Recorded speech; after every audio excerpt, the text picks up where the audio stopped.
भाई लोग खेसारी भैया के उ गाना आइल बा जौन की जतवा के दतवा उ गनवा के नौआ ह। उ गनवा मतलब 12 घंटा रिलीज कइल हो गइल। ओपे बात कइल जाओ व्यूज के त 3 लाख पार कइले बा व्यूज। ठीक बा। तो जतवा के दतवा लोगवा तो गनवा सुनते बा, लेकिन जैसन चाही वैसन नहीं के सुनत।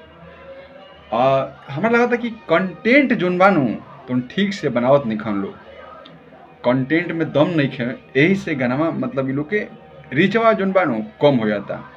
तनी गाना के अच्छा बनावल जाला और में गाना में रस भरल जाला, लेकिन मतलब नहीं खे आजकल की रस गाना में बाकी ना, बस पैसा खातिर कोनो गाना के गा दिल जाता, रिलीज कर दिल जाता। और जेकर पैसा डूबी ओकर डूबो, जेकर चैनल बाटे ओकर डूबो, गाना मत चलो। हमरा तो पैसा मिल गई और उनका मिलो चाहे मत मिलो, उनकर कमाई होके चाहे होको, ई कुछ सिस्टम बटे।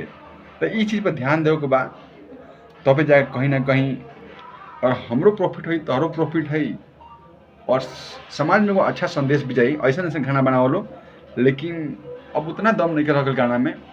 पहले खेसारी के गाना होको चाहे पवन से गाना होको, आवे तो लोग सुने खातिर बेकरार रहे।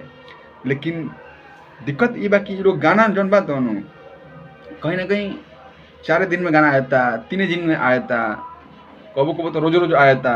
ऐसे पब्लिक परेशान बिया। इ लोग के चाहे कि गाना 15 दिन पर, 20 दिन पर, महीना पर लिया उसलो, अच्छा से अच्छा गाना लिया उसलो, कंटेंट लिया उसलो, तबे जाके कहीं ना कहीं भोजपुरी के उद्धार हुई और गाना तब वो चली, पैसा कमाई। लोग मतलब बहुत बेसब्री से इंतजार करला लोग गाना के, लेकिन दे दमादम दे दमादम एक ही चीज़ रोज खाई लोग तो परेशान हो जाए कहीं ना कहीं।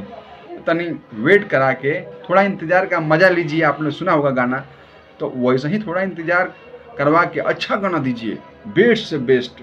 अच्छा गाना नहीं मिलता मत गाओ लो, लेकिन जब अच्छा गाना मिलता तबे बनाओ लो। का जरूरत बाटे फालतू में लोग के परेशान कैले का, चाहे टाइम वेस्ट कराला के जनता के। जब मजा ना हो तो कहीं ना कहीं विश्वास उठ जाला ये सब चीज़ से। तो ये सब चीज़ पर ध्यान दलो।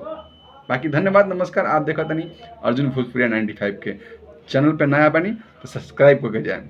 जय भोजपुरी, जय बिहार।